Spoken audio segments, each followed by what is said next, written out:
Cuando los bomberos se enfrentan a una de las fuerzas más mortíferas de la naturaleza, parece imposible que logren sobrevivir. Sin embargo, 6 hombres salen ilesos de una tormenta de fuego devastadora. El cerebro de cada uno lo salvó haciendo que el tiempo pasara más lentamente. La caída de un rayo inicia un incendio en Little Venus, Wyoming. Ryan Jordan lidera un equipo en una misión de rutina para asegurarse de que el fuego se consuma y se apague. Llegaremos allí en unas 2 horas. Cambio. Pero el fuego no se atenúa. Los vientos cambian de dirección y reavivan las llamas que caen sobre Ryan y su equipo. Habíamos caminado unos 3 kilómetros por el camino. Teníamos mala señal en las comunicaciones por radio. El viento aumentaba y el fuego cambió su comportamiento y empezó a quemar todo cañón abajo. Los bomberos presintieron el comienzo de una pesadilla. Repito, es una advertencia. El viento cambió de dirección. Creemos que se dirige al sudoeste. Es posible que esté yendo hacia ustedes y muy rápido. Es mejor que salgan de allí. Cuando Ryan escucha el aviso, su cerebro toma el mando. En lo profundo del cerebro, 2 zonas de unos 3 centímetros de ancho cada una forman el centro de control. Este controla nuestra respuesta de lucha-huida, determinada por la evolución. Bien, vamos. Nos lleva a actuar sin pensar. ¡Vamos, muchachos!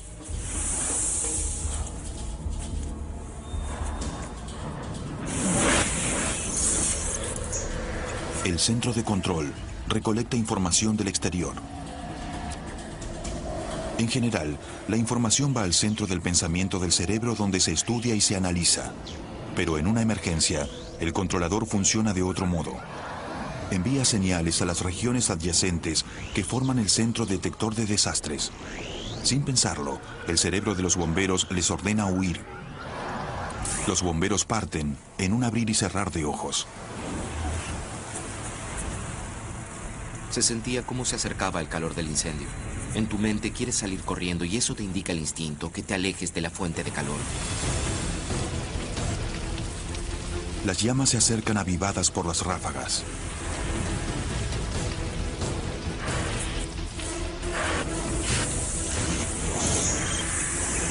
En el cerebro de los bomberos, el centro detector de desastres se pone en marcha de manera automática. Ordena la liberación de un veloz estimulante natural, la adrenalina. ¡Vamos, muchachos! ¡Bien, vamos! ¡Vamos! El corazón les late más rápido.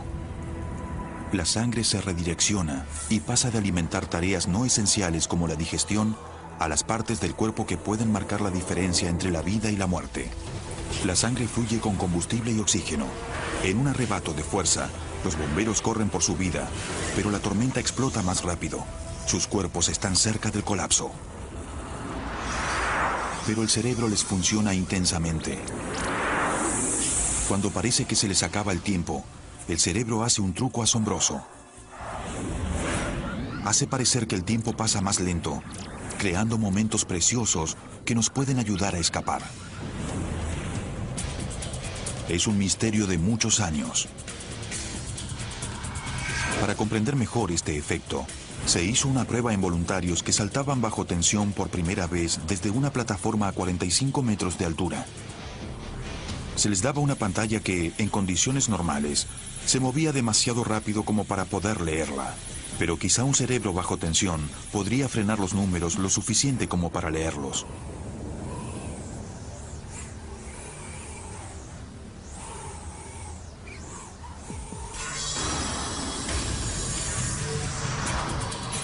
Todos los saltadores sintieron que el descenso duraba el doble del tiempo que duraba en realidad. De manera increíble, algunos lograron leer los veloces dígitos. Una explicación para esto es que nuestro cerebro ve una serie de fotografías. Unos 30 cuadros por segundo. En una emergencia, esa tasa aumenta, lo que le permite al cerebro absorber más información en menos tiempo. El efecto es que el tiempo pasa más lento.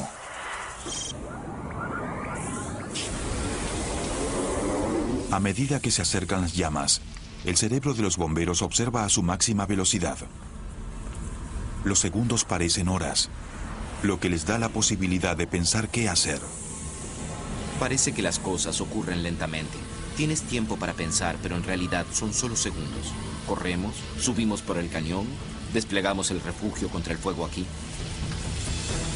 Como cuentan con más tiempo, el equipo evalúa la situación crítica.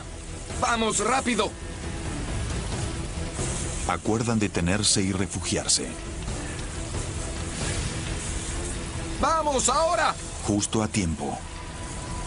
Oyes el fuego, sientes que se acerca y sabes que no podrás alejarte y confías en ese refugio para salvar tu vida. Solo no lo crees, no crees que esté sucediendo. ¡Vamos, entra! ¡Háblame! ¡Resiste!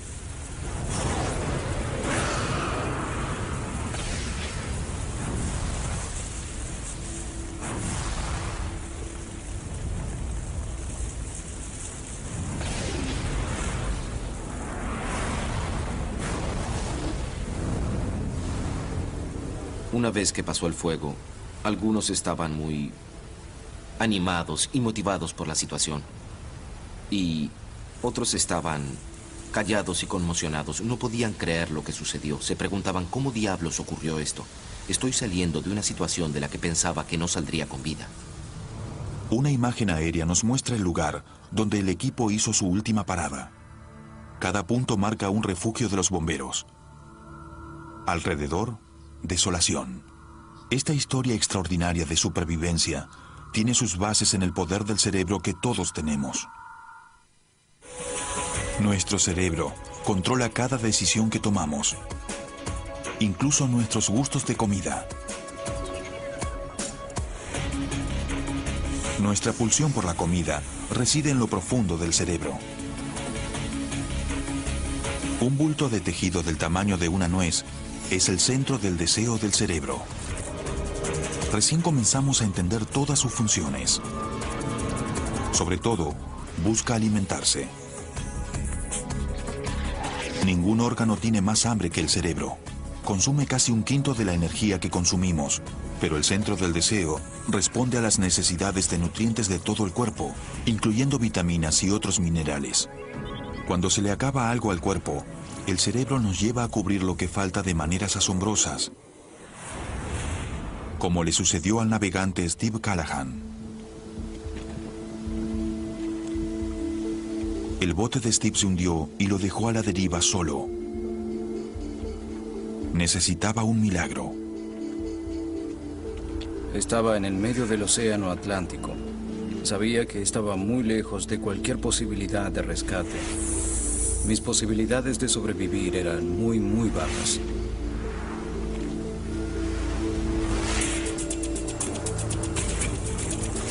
Cuando se le acabaron las raciones, Steve se volvió un predador.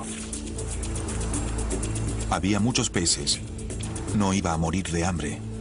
Pero tenía un gran problema. La carne de pescado es rica en proteínas, pero no tiene las vitaminas y minerales que el cuerpo humano necesita. Con una dieta de solo carne de pescado, el cuerpo de Steve no funcionaría. Se apagaría y moriría. No se da cuenta de que lo que pesca no contiene los nutrientes que él necesita. Los nutrientes están justo en la parte que suele descartar.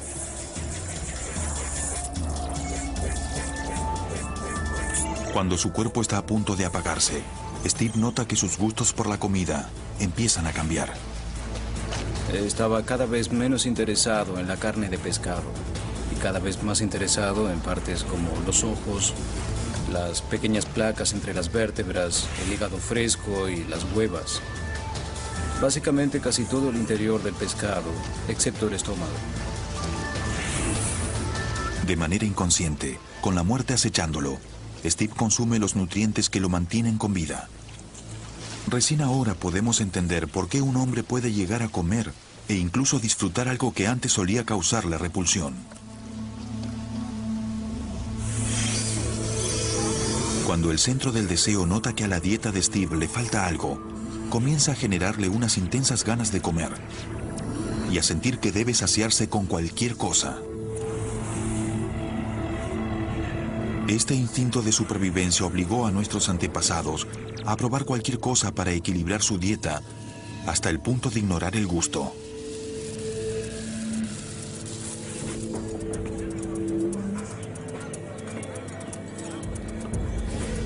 Para evitar que se los coman, los pimientos picantes desarrollaron un sabor que los animales no toleran.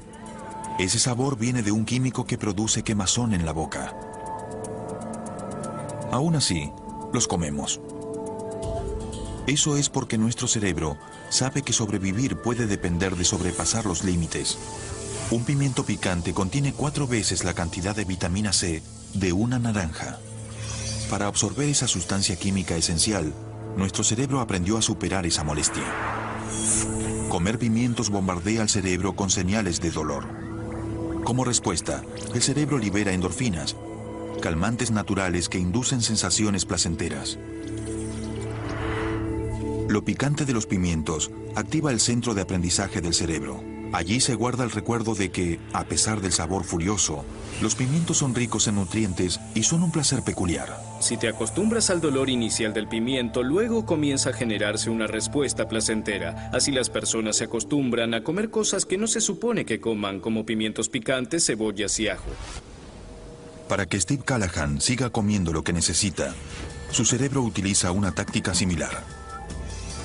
Al disparar una sensación de placer cada vez que digiere un nutriente que necesita, su cerebro transformó partes del pescado que solían repugnarle en deliciosos manjares. Era como si mi cuerpo me estuviera diciendo constantemente que necesitaba eso y por eso cambiaba mi psicología. No comía hígado fresco de pescado porque tenía que hacerlo, sino porque mi mente me decía que eso era bueno para mí, como un postre. Rescataron a Steve Callahan luego de 76 días. Manejado por su cerebro, no solo salvó su vida, sino que además mejoró su salud.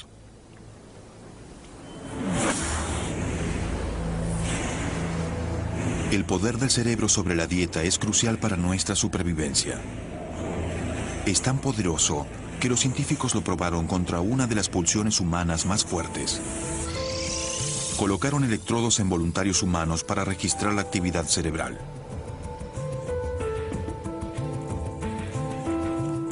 Luego compararon cómo responden los centros de placer cuando comemos chocolate y cuando besamos a alguien. No es sorpresa que cuando una pareja se besa, el centro de placer reaccione en ambos. Pero los besos no alcanzaron el efecto que logró el chocolate en contacto con la lengua. Ese placer fue más intenso y duradero. Nuestra obsesión por comer concuerda perfectamente con la evolución. Durante la mayor parte de la historia de la humanidad, la comida escaseó. Esa experiencia nos lleva a engullir cuando podemos y a acumular nutrientes para sobrevivir. Pero aun cuando se nos termina la comida por completo, nuestro cerebro tiene una respuesta. El centro del deseo, ubicado en lo profundo de la base del cerebro, tiene instrucciones para vencer la inanición. Este conjunto de células salvó la vida de un explorador de cuevas francés.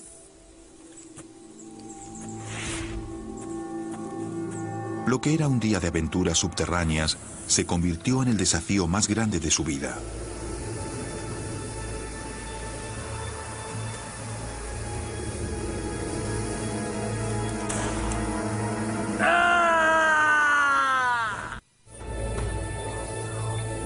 Justo por encima de la columna se encuentra la parte más antigua del cerebro.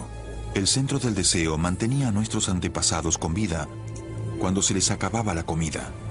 Ahora es la única esperanza de Jean-Luc Chaussoi para escapar de la muerte. En los animales, esta parte del cerebro surgió en la época de los dinosaurios, antes de que existieran los mamíferos.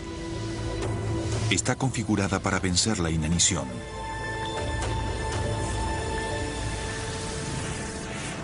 Hace 3 días que Jean-Luc está atrapado bajo tierra. No tiene ni un bocadillo para comer. Él no lo sabe, pero su cerebro está cambiando la manera de funcionar de su cuerpo y su comportamiento. En el cerebro hay centros que regulan el comportamiento al alimentarse y el hambre. Están en distintas partes de la región central del cerebro, denominada hipotálamo.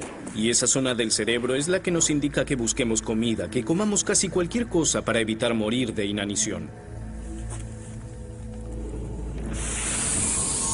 Para que Jean-Luc busque comida, primero su cerebro libera una hormona, la orexina.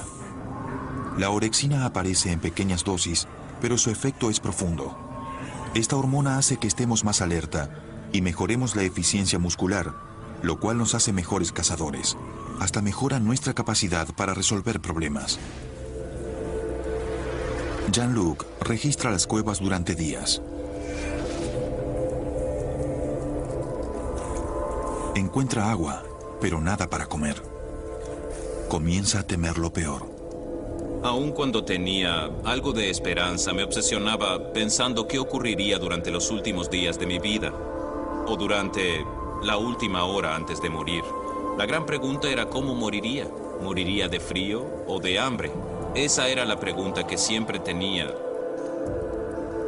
en mi cabeza. ¿Cómo era que iba a morir? Seguro de que era su fin, graba un mensaje. Pero a medida que pierde las esperanzas, el cerebro de Jean-Luc cambia la estrategia para que lo ayude a sobrevivir sin comida. Al tener pocas reservas de combustible, su cuerpo se vuelve más eficiente. Le hace disminuir su ritmo. Ahora, sus músculos usan menos energía, como todos sus órganos internos. Sus células crecen más despacio. Las partes no esenciales como las uñas de manos y pies o el cabello casi no crecen. Jean-Luc entra en un estado de supervivencia que se desarrolló para mantener con vida a los animales hambrientos hasta que pudieran conseguir comida. Esta eficiencia impuesta, que se activa cuando estamos al límite, tendría implicancias mayores. Algunos dicen que podría ayudarnos a vivir más tiempo. En un estudio reciente, los investigadores compararon ratas semihambrientas con ratas alimentadas normalmente. De manera sorprendente, cuanto menos se alimentaban, más tiempo vivían. Algunas hasta duplicaron la expectativa de vida. Basadas en estos datos, algunas personas redujeron su ingesta drásticamente con la esperanza de vivir por más tiempo. El norteamericano adulto promedio consume casi 4.000 calorías diarias. Brian Delaney consume la mitad de eso. Está intentando engañar a su cerebro para que se mantenga en un modo de inanición súper eficiente. Ahora consumo unas 1950 calorías durante todo el día. A lo mínimo que llegué fue a unas 1650 calorías diarias. Si la teoría es cierta, esto podría hacer más lento el proceso de envejecimiento. Parece que funciona. Cuando compararon a las personas que disminuyeron la ingesta de calorías diarias con las que no lo hicieron, el corazón de los que estaban a dieta parecía el de una persona más joven. De hecho, el corazón rejuvenece unos 10 a 15 años. Sabemos que la restricción de calorías retrasa el envejecimiento y hasta revierte el proceso en humanos. Reducir la ingesta de calorías diarias puede ayudar a personas como Brian a vivir más tiempo. Un cerebro hambriento mantiene con vida a Jean-Luc Chozois. Pero no come hace 3 semanas. Y eso es mucho más de lo que incluso su metabolismo lento puede soportar. El cerebro de Jean-Luc adopta un último plan desesperado. Le ordena a su cuerpo que comience a comerse a sí mismo. Desde su cerebro, una hormona le envía a su hígado señales que activan la liberación de sustancias químicas. Estas sustancias ya degradaron la grasa corporal. Ahora, comienzan a degradar proteínas, los músculos de Jean-Luc, una última fuente de energía. Una persona no obesa normal tiene entre 130.000 y 160.000 calorías acumuladas como grasa. Solo unas 54.000 en los músculos, y solo la mitad de esas 54.000 calorías está disponible como energía porque la pérdida de la mitad de las proteínas del cuerpo es incompatible con la vida. En otras palabras, Una vez que el cuerpo consume la mitad de las células musculares, se termina el juego. Pero para un cerebro desesperado por combustible, nada es sagrado. Incluso autorizará la degradación del músculo cardíaco para mantenerse con vida. Así que uno debe comer las proteínas del cuerpo, comerse a uno mismo para producir el azúcar que necesitan el cerebro y los glóbulos rojos. Milagrosamente para Jean-Luc, la estrategia de su cerebro funciona. 35 días después de haber quedado atrapado, los socorristas lo encuentran a solo 180 metros de la entrada de la cueva. Su terrible experiencia le costó 18 kilos de grasa y músculos, pero su cerebro está muy bien.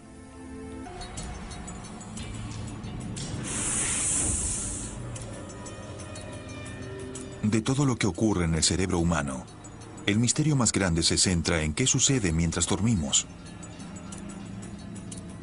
Una de las sorpresas es que de noche, nuestro cerebro está tan ocupado como de día. La primera tarea del cerebro es hacernos dormir. Cuando cae la noche, una glándula del cerebro del tamaño de un lunar libera nuestra píldora para dormir natural, la melatonina. La melatonina actúa en nuestro sistema nervioso central y nos da sueño. Pero mientras que el cuerpo se relaja, el cerebro se pone a trabajar. Todas las noches hace un ajuste. Las células del cerebro que trabajaron durante todo el día se cierran para repararse. Unas sustancias químicas limpian los productos de desecho de la actividad celular cerebral y en algunos lugares crecen células nuevas. Sin este servicio de diagnóstico y reparación, el cerebro no podría seguir funcionando al máximo de su capacidad. Si nos quedamos despiertos durante demasiado tiempo, nuestro cerebro nos duerme sin importar las consecuencias. Eso es lo que le sucedió al explorador David Hempleman Adams cuando intentó romper el récord de viaje en globo individual al Polo Norte.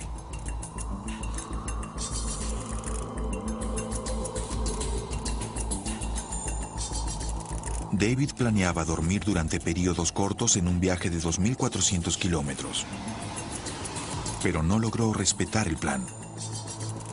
Durante los primeros 2 días tuve todo controlado. Tenía mucha adrenalina. Nada mal por ser los primeros días.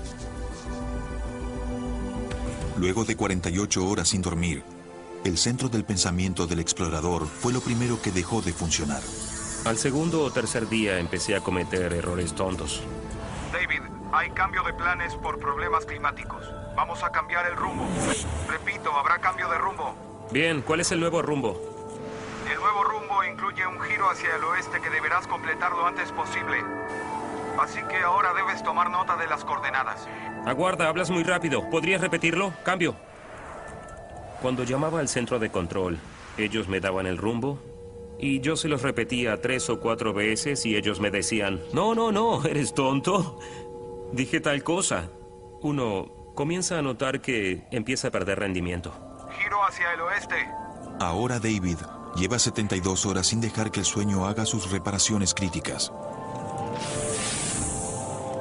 Presintiendo una crisis, el cerebro inicia el control de daños. Desactiva las zonas que no son clave para las funciones vitales del cuerpo, incluyendo el centro del pensamiento, en el que se basa la lógica. Pronto David comienza a imaginar cosas. Cuando estás muy cansado, tiendes a comenzar a hablar solo. Lo peor del cansancio es la desorientación. Tenía un pequeño pato de goma y empecé a hablarle.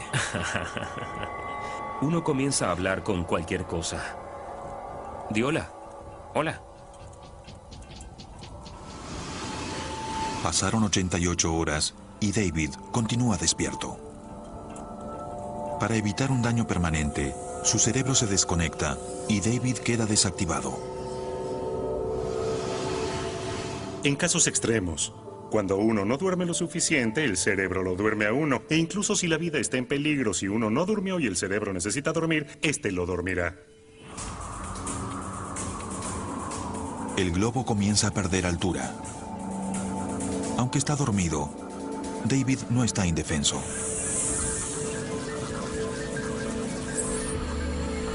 Mientras dormimos, la parte del cerebro que oye se mantiene alerta. Por eso nos despierta la alarma del reloj u otros ruidos. Cuando nos quedamos dormidos, mantenemos nuestra vigilancia y estamos alertas ante el mundo exterior. El cerebro sigue atento y uno sabe qué sucede afuera. Cuando el globo cae a los 2000 metros de altura, suena la alarma del piloto automático. El centro de respuesta a la emergencia de David le da una sacudida. Aturdido, su instinto es tratar de huir del ruido molesto e intenta salir de la canasta. En un bosque, este instinto de supervivencia puede salvarnos la vida. Pero a miles de metros de altura, casi termina en catástrofe. Después de esa fracción de segundo en la que tomé conciencia de dónde estaba, cuando vi las nubes allí abajo, volví a entrar en la canasta.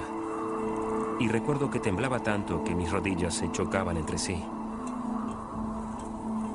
Eso fue lo más cerca que estuve de matarme alguna vez. El sueño corto pero profundo de David fue suficiente para que volviera a la normalidad.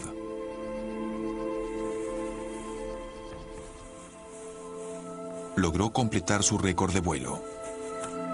Me alegro de que esté aquí.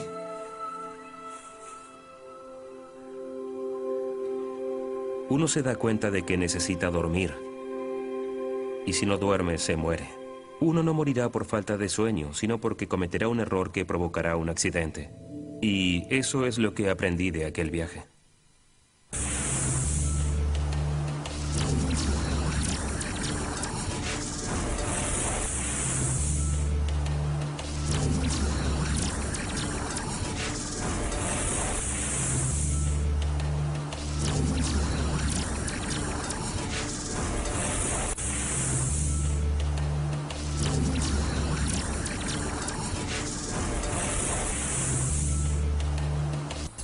Es posible que nuestro cerebro esté ocupado mientras estamos despiertos, pero hay un momento mientras dormimos en el que está aún más ocupado.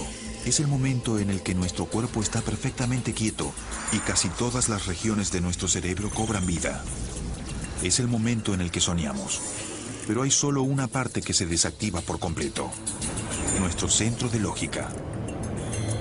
Sin los límites de la razón, nuestro cerebro puede recorrer en sueños los fantásticos mundos que crea. Soñar es un potencial humano que consiste en entrar en un mundo virtual en el cual uno puede simular cualquier experiencia imaginable. Detrás de los párpados cerrados, los ojos se mueven de manera salvaje mientras soñamos, y de ahí viene el nombre de movimiento ocular rápido o sueño REM. Durante el sueño REM, nuestro cerebro está tan ocupado que recibe el doble de sangre que lo habitual. Para que no podamos representar los sueños, nuestro cerebro envía señales a la médula espinal que paralizan temporalmente nuestras extremidades. Puede parecer que soñamos toda la noche, pero experimentamos ráfagas de sueños que duran solo unos pocos minutos. Sin embargo, en toda nuestra vida, pasaremos 6 años soñando. Los sueños hacen más que entretener a nuestro cerebro. Son parte de la tarea de almacenar los recuerdos.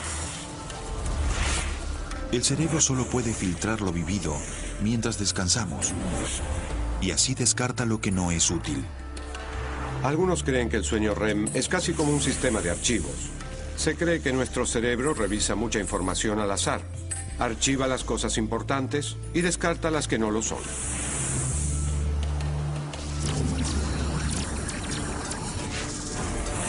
Lo que sucede mientras estamos despiertos se acumula en una memoria temporal. Al soñar, descartamos los datos impertinentes y guardamos la información útil en un archivo permanente. Cuando nos vamos a dormir por la noche, especialmente durante el sueño REM, nuestros recuerdos se consolidan. Es entonces cuando más cosas aprendemos. Si uno estudia y luego duerme, le irá mejor en el examen del día siguiente. Contrario a lo que cree la mayoría, que prefiere pasar la noche en vela estudiando, dormir es crítico para la memoria y el aprendizaje. Pero el sistema de clasificación puede resultar extraño. Sin ninguna lógica que imponga orden, los pensamientos pueden colisionar liberando la creatividad y generando nuevas ideas. Esto puede explicar cómo funcionan algunas de las grandes mentes. El sueño de Einstein, en el que viajaba en un trineo a la velocidad de la luz, influyó en su teoría de la relatividad. El premio Nobel Niels Bohr revolucionó la física cuando un sueño sobre caballos le dio una pista sobre la estructura atómica. Y el artista Salvador Dalí describió su obra surrealista como fotografías de sueños pintadas a mano. Soñar rinde.